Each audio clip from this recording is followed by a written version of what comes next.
नमस्कार, स्वागत है आप सभी का हमारी खास पेशकश छत्तीसगढ़ राज्य अलंकरण 2025 में। मैं हूं आपके साथ साधना पांडे। छत्तीसगढ़ सरकार ने साल 2025 के लिए राज्य अलंकरण पुरस्कारों की घोषणा कर दी है। आपको बता दें कि छत्तीसगढ़ राज्य अलंकरण पुरस्कार एक राज्य स्तरीय सम्मान है जिसे छत्तीसगढ़ सरकार के द्वारा उन व्यक्तियों, संस्थाओं या फिर संगठन को दिया जाता है जिन्होंने अलग अलग क्षेत्रों में उल्लेखनीय योगदान किया हो। और इस बार लोक नाट्य और लोक शिल्प के लिए दाऊ मंदराजी सम्मान रिकी क्षत्रिय को मिला है। और इस क्षेत्र में काम करने के बाद रिकी क्षत्रिय को श्रेष्ठ लोक गायक छत्तीसगढ़ गौरव उपाधि भी मिल चुकी है। और रिकी जी लोक वाद्य संग्राहक माने जाते हैं। वो सिर्फ लोक वाद्यों को इकट्ठा नहीं करते हैं बल्कि हर एक वाद्य को, हर एक यंत्र को बजाते भी हैं और साथ ही हर एक वाद्य के बारे में लोगों को जानकारी भी देते हैं। जानकारी क्योंकि उनके पास बहुत सारे वाद्य यंत्रों के बाद उनके पास एक म्यूजियम भी है जिसमें वाद्य यंत्रों का काफी अच्छा संग्रह है। तो चलिए देर नहीं करते, आपको मिलवाते हैं रिकी क्षत्रिय जी से, जो कि हमारे साथ सीधे जुड़ रहे हैं। बहुत स्वागत है सर आपका NH 24/7 पर।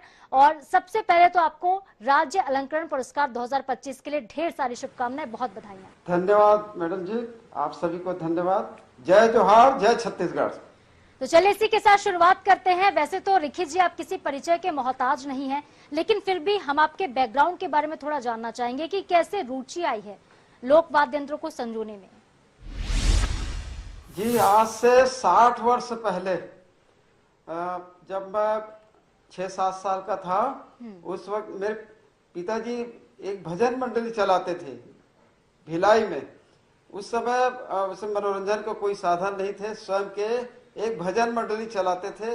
उनके मुखिया हुआ करते थे, भिलाई में निवास करते थे। उन भिलाई इस्पात संयंत्र में उनका भी सर्विस था। तो जब वो ड्यूटी चले जाते थे तो मैं खिलौना की जगह में ये समझ जाइए कि वाद्य यंत्र मुझे मिला। जिस समय बच्चा खिलौने से खेलता है उस समय वाद्य यंत्र मुझे मिला और उन्हीं से मैं खेलना चालू किया अपने हिसाब से। जैसे देखता था वैसे अपने मन से बजाने का। थोड़ा बड़ा हुआ तो पिताजी अपने भजन मंडलियों में मुझे कार्यक्रमों में लेकर जाते थे। वहाँ कुछ सीखना प्रारंभ किया। इस तरह वहां से रुचि मुझे वाद्य यंत्रों के प्रति बढ़ी, क्योंकि पहला ही जब मैंने होश संभाला तो वाद्य यंत्र ही दिखे मेरे सामने। उसके बाद हमारे यहाँ एक शादी ब्याह होता है गुड्डा गुड्डी का, अक्ति बोलते हैं, अक्षय तृतीया। उसमें हम लोग गुड्डा गुड्डी का ब्याह किए और सारे पारंपरिक वाद्य मतलब रस्मों को निभाए। उसमें दहेज में हमको 5 रुपया मिला।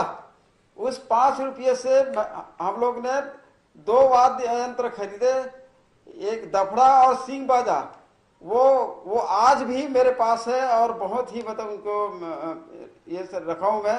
वो मेरा प्रारंभिक वाद्य यंत्र है, वहीं से मैंने एक्चुअल बजाना प्रारंभ किया। इस हमारी मतलब की और उनके प्रति लगाव यात्रा चल रही।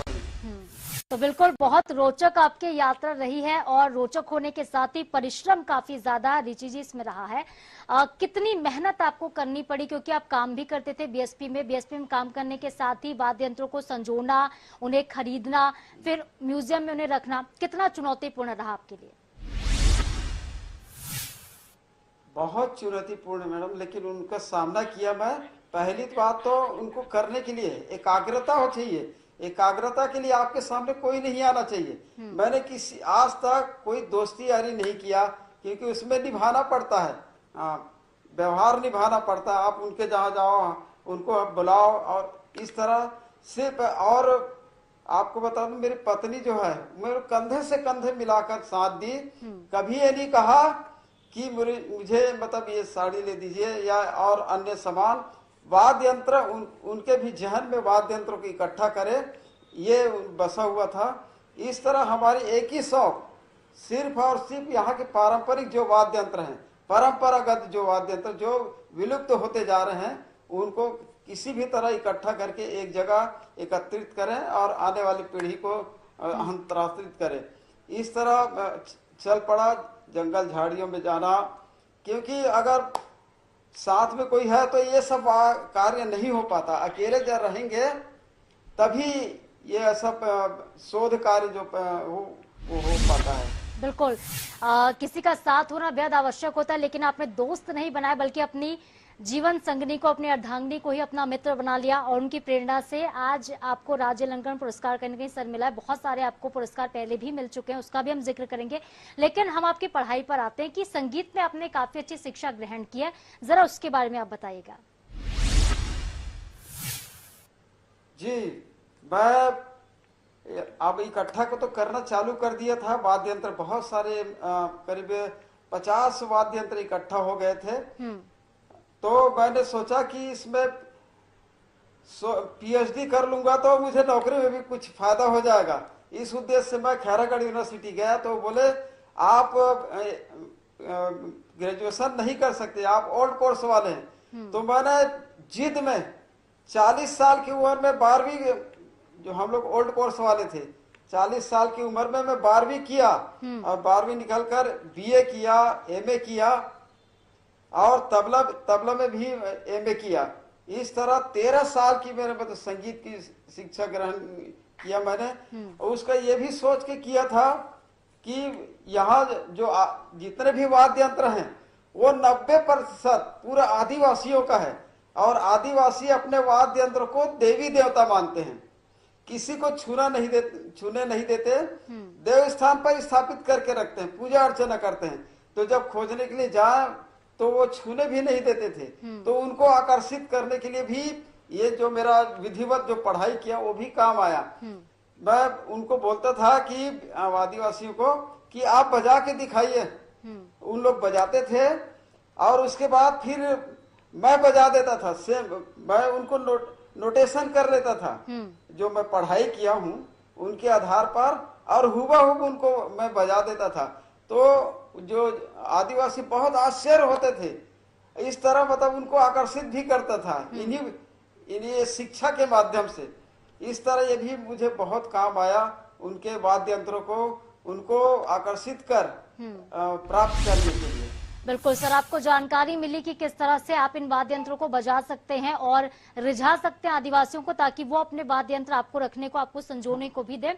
सफर बहुत रोचक है आपका और आपसे बात करना काफी अच्छा लग रहा है हमें भी। बढ़ते आगे आपसे ये जानना चाहेंगे कि 5 रुपए से आपने 2 वाद्य यंत्र खरीदे थे बचपन में, जो आज तक आपने संजो के रखे हैं। सर अभी की अगर मैं बात करूं तो आपके पास कितने वाद्य यंत्र होंगे जो आपने इकट्ठे किए होंगे टोटल?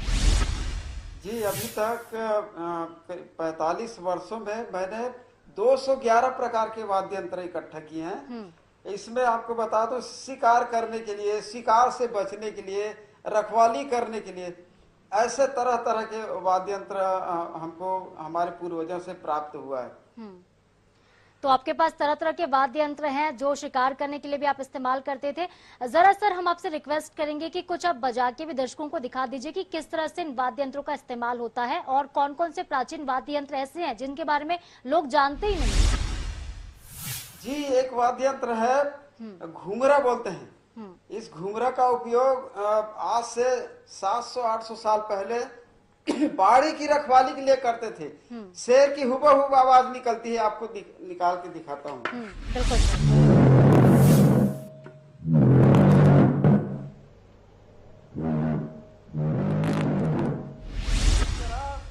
शेर की आवाज निकालकर छोटे जो जानवर है उनको भगाने के लिए, बाड़ी को और बचाने के लिए इनका उपयोग करते थे। तो शेर की आवाज इससे निकलती है। बहुत खूबसूरत ये वाद्य यंत्र भी है, इसके बारे में बहुत कम लोग जानते हैं कि पहाड़ियों पर इसका इस्तेमाल हुआ करता था। और आपके पास बहुत सारे वाद्य यंत्र हैं जिससे आप खरगोश की आवाज निकालते हैं और चिड़िया की भी आवाजें निकालते हैं। देखिए, एक तितुर चिड़िया होता है जो मुर्गी के जैसे होती है, उड़ती कम है, चलती ज्यादा है। तितुर जो चिड़िया है वो कहीं पर भी आसपास में, गांव के आसपास झाड़ी में निवास करते थे। उनको हमारे यहाँ जो शिकारी आदिवासी है, तीजन बाई जिनके समाज के हैं, जिनका मुख्य कार्य था शिकार करना और उनसे जीवन यापन करना, उनका एक वाद्य यंत्र है, सिसरी बोलते हैं। ये देखिए सिसरी है, जामुन के लकड़ी से बना हुआ है ये। इनसे सिसरी से हुबहू तितुर चिड़िया की आवाज निकलती है। आपको सुना के दिखाता हूँ। बिल्कुल सर।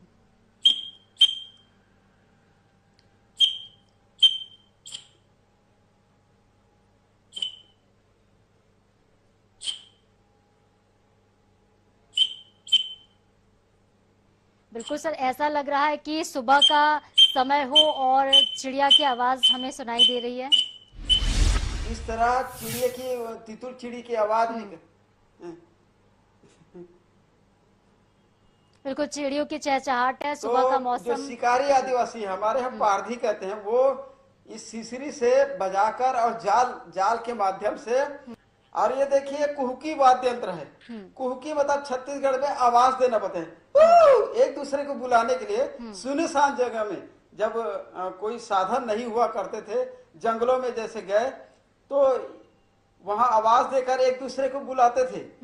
तो उसी के ये नाम से एक वाद्य यंत्र निर्माण किया गया है कुहकी। इसमें 3 छिद्र हैं। जंगलों में जब जाते थे तो आपको बता दूं, ये शेर के शिकार से बचने के लिए इस वाद्य यंत्र का निर्माण हुआ। लोगों को यकीन नहीं होगा लेकिन हकीकत है, ये भी 400-500 साल की बात है, जब घने जंगल थे, लोग जंगलों के ऊपर निर्भर थे। उस समय फसल की उत्पादन नहीं हुआ करती थी, फल फूल कंदमूल ये लेने के लिए रोज के रोजमर्रा के जीवन यापन के लिए जंगल निकल जाते थे, झुंड में जाते थे। और स्वाभाविक है, जब जंगलों में जाते थे तो बिखर जाते थे, किसी को फल, किसी को फूल, किसी को कंद पसंद आता था। तो जब आते समय एक दूसरे को आवाज लगाते थे कि यहाँ पर आ जाओ करके, तो बताते हैं शेर आदमी का आवाज निकाल लेता था। आप सवाल उठती, शेर आदमी का आवाज कैसे निकालेगा? तो हमारे पूर्वज बताते हैं उनके ऊपर मुआ रहती थी। मुआ मतलब आकर्षण शक्ति।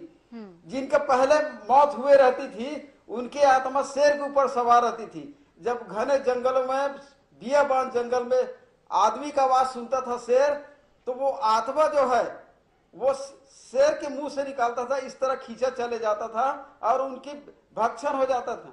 इस तरह देखे कि आदमी कम होते जा रहा है, तब हमारे तो पूरा पूर्वज खत्म हो जाएगा। तो किसी ने इस वाद्य यंत्र का निर्माण किया कुहकी, और इसको बजाकर एक दूसरे को बुलाते थे। आप देखिए,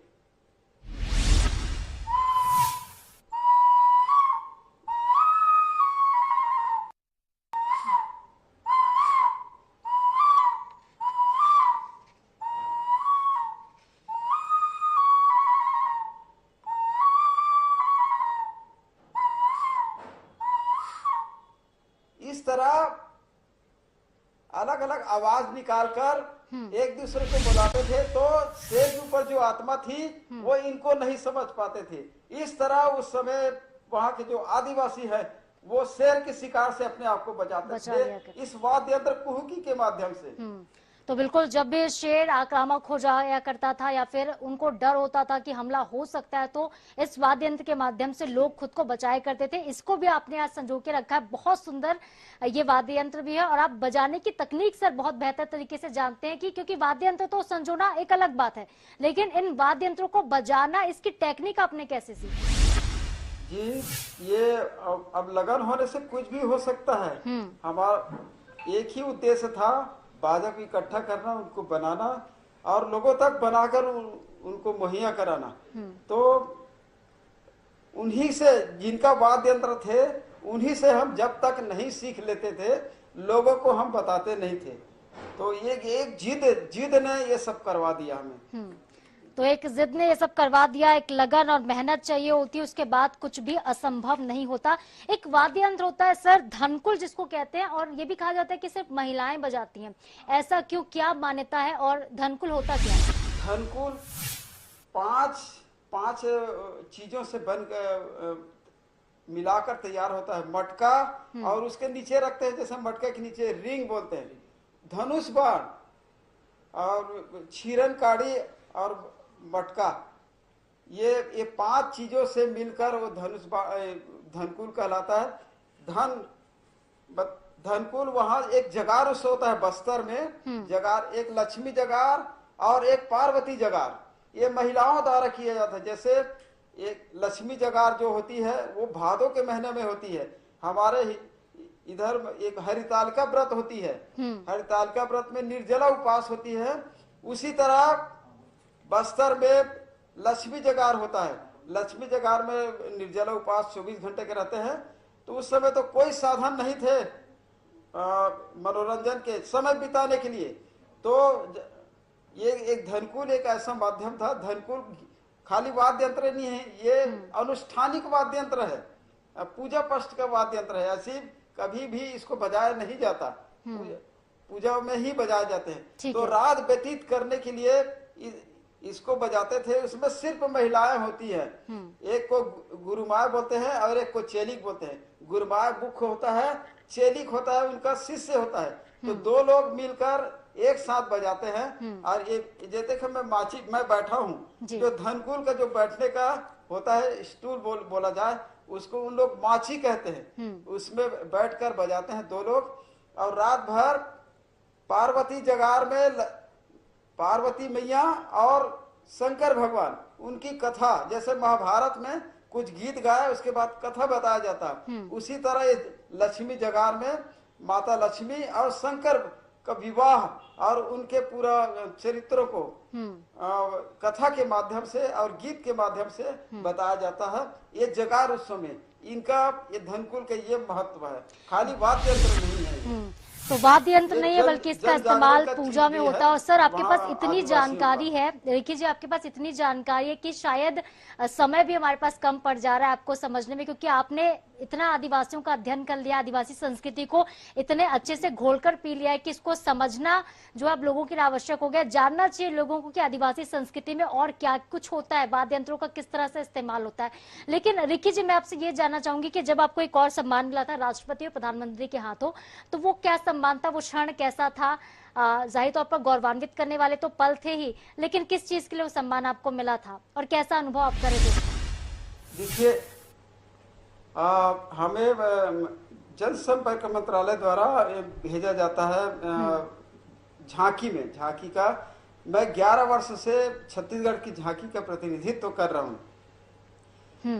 राजपथ में 26 जनवरी में जो झांकी निकलती है उसमें वहाँ सभी राज्य रहते हैं। वहाँ एक प्रतियोगिता होती है लोक नृत्यों की, जितने भी राज्य रहते हैं। तो उसमें 2 बार मैंने मतलब यहाँ प्रथम स्थान प्राप्त किया था। उसमें मुझे 2008 में माननीय मनमोहन सिंह द्वारा स्वर्ण पदक मिला और 2015 में अभी तत्कालीन प्रधानमंत्री माननीय नरेंद्र मोदी द्वारा स्वर्ण पदक से सम्मानित किया पारंपरिक लोक नृत्यों के लिए।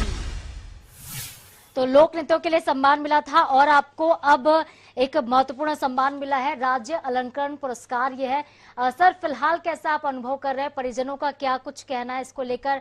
जो आपकी अर्धांगिनी, आपकी जीवन संगनी है, उनकी क्या प्रतिक्रिया है जब अलंकरण पुरस्कारों की घोषणा हुई थी और स्टेज पर आपको ये सम्मान मिला?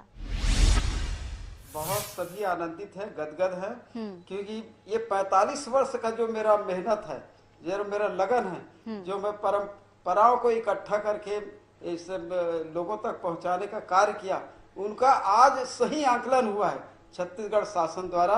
हम बहुत गर्वान्वित है कि कहीं न कहीं इस वाद्य यंत्रों का कीमत तो हुआ, जो परंपरागत निस्वार्थ भाव से इस परंपराओं और तीज त्योहार, बोली भाषा, यहाँ की संस्कृति को खोजकर एक जगह इकट्ठा कर लोगों तक पहुंचाने का कार्य किया। लोग अलग ही बोलते थे, लेकिन हमें विश्वास था हमारे कामों का कहीं न कहीं आंकलन होगा। तो आज ये आंकलन हुआ और दाव मदराजी सम्मान के रूप में हमें प्राप्त हुआ। हमारे पूरे परिवार और हम स्वयं बहुत आनंदित हैं, खुश हैं जी। रिकी जी, एक आखिरी संदेश आप क्या देना चाहेंगे आज की युवा पीढ़ी को, जो आजकल के इंस्ट्रूमेंट तो बहुत बेहतर तरीके से बजा लेते हैं, गिटार है, सितार है, बहुत चीजें सीख भी रहे हैं, लेकिन जो पारंपरिक वाद्य यंत्र है छत्तीसगढ़ के, उसको लोग इग्नोर कर रहे हैं, उसको समझना नहीं चाहते, उनके लिए कोई मैसेज? जी, एक चीज और बता देना चाहता हूँ। इन वाद्य यंत्रों का मैंने अभी पुस्तक निकाला है, 120 प्रकार के वाद्य यंत्रों का, उसमें छत्तीसगढ़ के लोक वाद्य नाम से प्रकाशित हुआ है, जो लोगों तक पहुंच जाएगा। जिनको चाहिए वो मुझसे प्राप्त करते हैं। शोध परक है, शोध पूरी खाली पुस्तक नहीं है, ये शोध परक बुक है। और आज की युवा पीढ़ी और लोगों को ये कहना चाहूंगा कि किसी मनुष्य का पहचान उनके लोक संस्कृति जहाँ रहता है, उनके लोक संस्कृति, उनकी बोली, उनकी भाषा, उनकी पहनावा, उनके गीत संगीत, उनके रीति रिवाज से होता है। आप कहीं चले जाइए, परिवर्तन प्रगति का नियम है, परिवर्तन होगा तभी प्रगति होगा। लेकिन लोगों को कहना चाहूंगा कि इतना भी परिवर्तन ना कर दो कि अपनी पहचान खो दो। कहीं पर अपनी कला संस्कृति को, भले आपको बजाने ना आता हो वाद्य यंत्र, आप रखिए। आपको एक दिन जवाब देना पड़ेगा कि आने वाली पीढ़ी को हमारे पूर्वज के वाद्य यंत्र कैसे होते थे, हमारी बोली कैसे होती थी, हमारी पहनावा कैसे होती थी। आप बिल्कुल आगे बढ़िए, परिवर्तन करिए, लेकिन हमारे जो संस्कृति है को कहीं पर कोने में बसाकर जरूर रखिएगा, वही आपका पहचान देगा। बिल्कुल, तो वही आपको पहचान देगा। और सर, छत्तीसगढ़ की पहचान अब आप बन चुके हैं पहले से, क्योंकि आपने जो संघर्ष किया है 45 सालों का, इसका फल अब आपको मिला है राज्य अलंकरण पुरस्कार 2025 के तौर पर। एक बार फिर से आपको बहुत शुभकामनाएं। बहुत अच्छा लगा आप हमारे साथ जुड़े और इतनी सारी बातें हमारे साथ की, अपना अनुभव हमारे साथ साझा किया, एक संदेश भी जनता को आपने दिया। बहुत बहुत शुक्रिया सर आपका हमारे साथ जुड़ने के लिए। धन्यवाद। धन्यवाद INH।